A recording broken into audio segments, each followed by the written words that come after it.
இந்திய ராணுவத்தின் ஆபரேஷன் சிந்தூர் நடவடிக்கையை தொடர்ந்து பதற்றத்தை தணிக்க ஒத்துழைக்க தயார் என பாகிஸ்தான் பணிந்துள்ளது.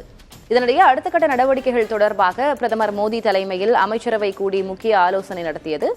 இதில் விவாதிக்கப்பட்ட விவகாரங்கள் குறித்த தகவல்களோடு நமது செய்தியாளர் ராஜீவ் இணைகிறார். அவரிடம் பேசலாம். ராஜீவ், பதற்றத்தை தணிக்க ஒத்துழைக்க தயார் அப்படின்னு பாகிஸ்தான் பணிந்திருக்கிறது. பாகிஸ்தானுடைய இந்த ஸ்டேட்மெண்ட்டை இதனை கவனத்தில் கொண்டிருக்கிறதா இந்திய அரசு? ஆலோசனை கூட்டம் நடந்தேறி இருக்கிறது. என்னென்ன அம்சங்கள் விவாதிக்கப்பட்டன? அடுத்த கட்ட நடவடிக்கைகள் என்னவாக இருக்கும்?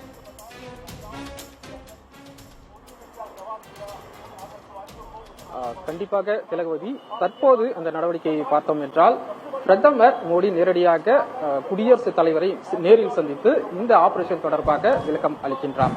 இதற்கு முன்னதாகவே காலை குடியரசு தலைவர் மாளிகை அருகே இருக்கக்கூடிய அந்த பாதுகாப்புத்துறை அமைச்சகத்தில் ஒரு முக்கிய கூட்டமானது நடைபெற்றது. குறிப்பாக பாதுகாப்புத்துறை அமைச்சர் ராஜ்நாத் சிங் முப்படைகளுடைய அதிகாரிகளை சந்தித்து நேரடியாக விளக்கம் கேட்டிருந்தார். அதே போல அந்த தாக்குதலுக்கு பிறகு அதனுடைய தாக்கம் எவ்வாறு இருக்கிறது போன்ற விஷயங்கள் விரிவாக ஆலோசனையானது நடத்தப்பட்டது. அதன் பின்பு மத்திய அரசு சார்பாக இந்த தாக்குதல் குறித்து விளக்கம் அளிக்கப்பட்டது. நாட்டு மக்களுக்கு விளக்கம் அளிக்கும் விதமாக அது நடத்தப்பட்டது. குறிப்பாக இந்த பகல்காம் தாக்குதலுக்கு பின்பால் பாகிஸ்தான் இருப்பதற்கான சாட்சிகள் இருப்பதாகவும் அதே போல தற்போது அந்த நடத்தப்பட்ட அந்த தாக்குதல் பயங்கரவாதிகளுடைய அந்த தளங்களை குறிவைத்து மட்டுமே தாக்குதல் நடத்தப்பட்டது. அதை தவிர பொதுமக்கள் பகுதிகள் வாழும் பகுதிகளில் எந்த ஒரு டார்கெட் செய்யவில்லை என்ற ஒரு விஷயங்களை மத்திய அரசு சார்பாக அந்த விளக்கமானது கொடுக்கப்பட்டிருந்தது. அதே போல இதற்கு முன்பாக பாகிஸ்தான் ஆதரவுடன் பயங்கரவாதிகள் தாக்குதல் நடத்தப்பட்டதில் இந்தியர்கள் எந்த அளவு அந்த உயிரிழப்புகள் ஏற்பட்டது, அந்த தாக்கம் எந்த அளவு இருந்தது போன்ற விஷயங்களையும் அவர்கள் காட்சிப்படுத்தியிருந்தார்கள். அதனைத் தொடர்ந்து பகல்காம் தாக்குதல் மிக கொடூர தன்மை கொண்டதாகவும் மத்திய அரசு சார்பாக அது குறிப்பிடப்பட்டு அந்த காட்சியாக வெளியிடப்பட்டது. அதனைத் தொடர்ந்துதான் வெற்றிகரமாக இந்த தாக்குதலானது நடத்தப்பட்டதாகவும் அதற்கு ஆபரேஷன் சிந்தூர் என்ற அந்த பெயரானது இடப்பட்டிருந்ததாக மத்திய அரசு சார்பில் அந்த விளக்கமானது கொடுக்கப்பட்டிருந்தது. மேலும் பாகிஸ்தான் பதிலடி தரும் பட்சத்தில் அதற்கு தயார் நிலையில் இந்திய அரசு இருப்பதாகவும் மத்திய அரசு சார்பாக இன்று காலை தினம் அந்த விளக்கங்கள் போது தெரிவித்திருந்தார்கள். அதனைத் தொடர்ந்து பிரதமர் மோடி இல்லத்தில் இந்த மத்திய பாதுகாப்பு விவகாரங்களுக்குரிய மத்திய அமைச்சரவை கூட்டம் நடைபெற்றது. இந்த ஒரு கூட்டத்தில் பிரதமர் அதே போல மற்ற அமைச்சர்களுக்கு இந்த ஆபரேஷன் தொடர்பான ஒரு விளக்கத்தை கொடுத்திருந்தார்.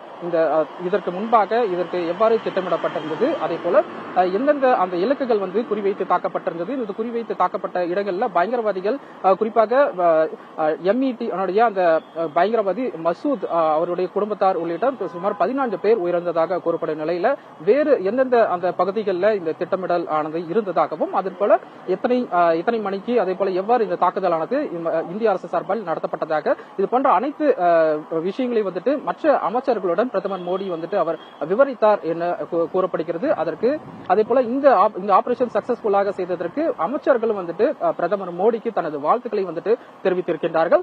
அந்த கூட்டத்தை தொடர்ந்து தற்போது குடியரசுத் தலைவரை சந்திப்பதற்காக பிரதமர் அங்கு சென்றிருக்கின்றார். குடியரசுத் தலைவரிடமும் விரிவாக இந்த ஆபரேஷன் சிந்தூர் குறித்து பிரதமர் மோடி விளக்கம் அளிக்க இருக்கின்றார். அதே போல தற்போதைய இந்த ஒரு சூழலில் எல்லையில் பதட்டம் நீடித்து வருகிறது.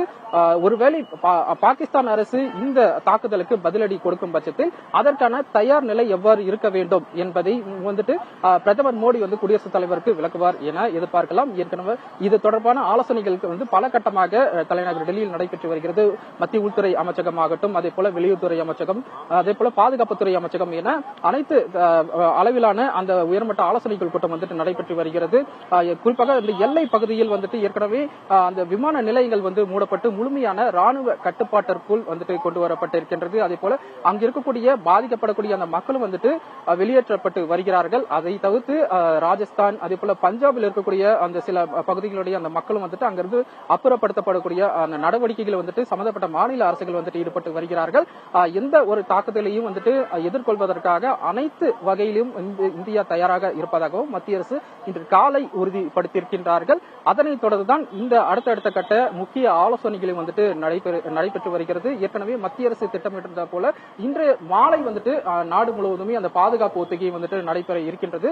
ஒருவேளை இந்த போர் நிலை போன்ற ஒரு சூழல் நிலவும் பட்சத்தில் அந்த தாக்குதலில் இருந்து பொதுமக்கள் தங்களை எவ்வாறு காத்துக்கொள்ள வேண்டும் போன்ற விஷயங்களை வந்துட்டு அவர்களுக்கு பொதுமக்களுக்கு எடுத்துரைக்கும் வகையில இந்த போர் பாதுகாப்பு ஒத்திகை வந்துட்டு இந்த நாடு மாலை வந்துட்டு நடைபெற இருக்கின்றது. இதற்கிடையில் தான் இந்த முக்கிய ஆலோசனை கூட்டங்கள், அதே போல இந்த செய்தியாளர்கள் சந்திப்பு, பிரதமருடனான மத்திய அமைச்சரவை சந்திப்பு, அதே போல பிரதமர் மற்றும் குடியரசுத் தலைவர் உள்ளிட்ட அந்த சந்திப்பானது நடைபெற்று வருகிறது. அடுத்தடுத்த விஷயங்கள் வந்து தொடர்ந்து பார்க்க வேண்டும். குறிப்பாக பாகிஸ்தான் நீங்கள் கூறியது போல இந்த நிலைமையை வந்துட்டு தணிப்பதற்காக இந்த போர் சூழும் நிலை, அதே போல இந்த பதற்றமான நிலையை தணிப்பதற்கு இந்திய அரசு தயாராக இருந்தால் பாகிஸ்தானும் வந்துட்டு நாங்கள் அதற்கு ஏற்கிறோம் என்ற ஒரு விஷயத்தை வந்து அந்நாட்டினுடைய பாதுகாப்புத்துறை அமைச்சர் வந்துட்டு சொல்லியிருக்கின்றார். அதே போல இந்த எல்லையில் நிலவும் இந்த பதற்றத்தை மீண்டும் தணிப்பதற்காக இந்திய அரசு எந்த நடவடிக்கை எடுத்தாலும் அதனை நாங்கள் ஏற்கிறோம், இந்தியா பின்வாங்கினால் நாங்களும் வந்துட்டு அதற்கான ஒத்துழைப்பை தருகிறோம் என்ற ஒரு விஷயத்தை வந்து தெரிவித்திருக்கின்றார். இதன் அடிப்படையில்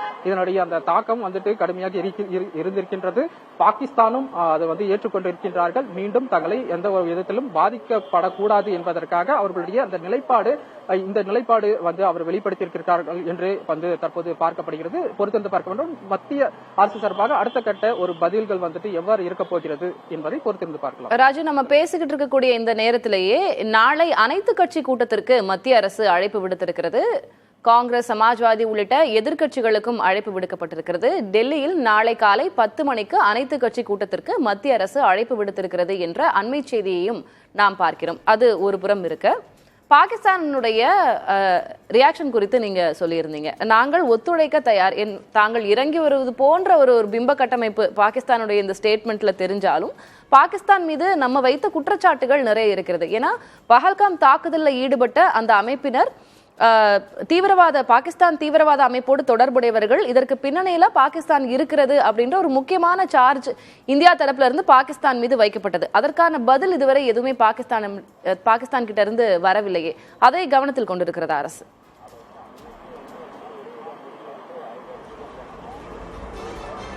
திருவதி, கண்டிப்பாக நமக்கு தெரியும் பாகிஸ்தான் இதுவரை என்றுமே நாங்கள் வந்து தீவிரவாத அமைப்புகளுக்கு ஆதரவாக இருக்கிறோம் என்று வெளிப்படையாக சொன்னதில்லை அல்லது குறிப்பிட்டதில்லை.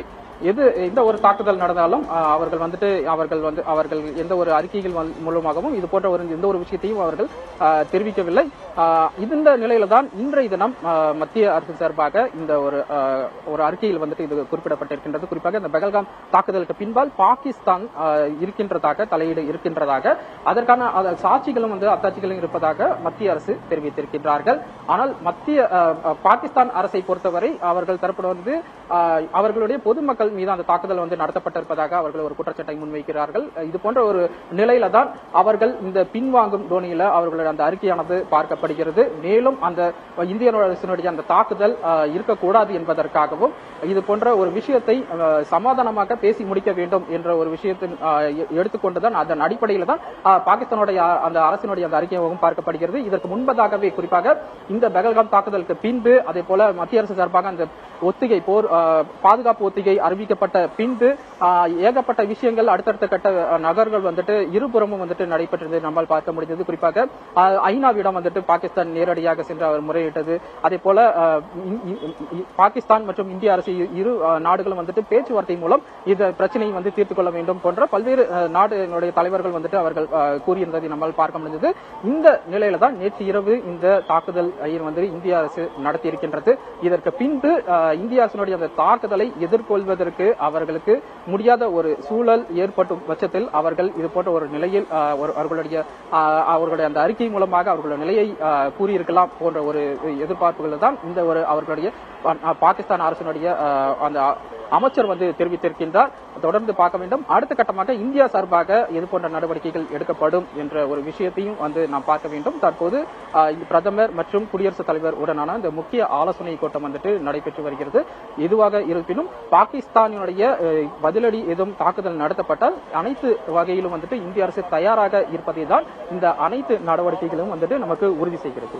உங்களுடைய தற்போதைய தகவல்களுக்கு நன்றி ராஜு. நீங்கள் கூறியது போல உயர்மட்ட ஆலோசனை கூட்டம் ஒருபுறம் நடந்து கொண்டிருக்க அனைத்து கட்சி கூட்டத்திற்கான அழைப்பையும் விடுத்திருக்கிறது மத்திய அரசு. திமுக, சமாஜ்வாதி உள்ளிட்ட எதிர்க்கட்சிகளுக்கும் அழைப்பு விடுக்கப்பட்டிருக்கிறது. நாளை காலை 11 மணி வாக்கில் டெல்லியில் அனைத்து கட்சி கூட்டம் நடைபெறும் என்று மத்திய அரசு அறிவிப்பினை வெளியிட்டிருக்கிறது.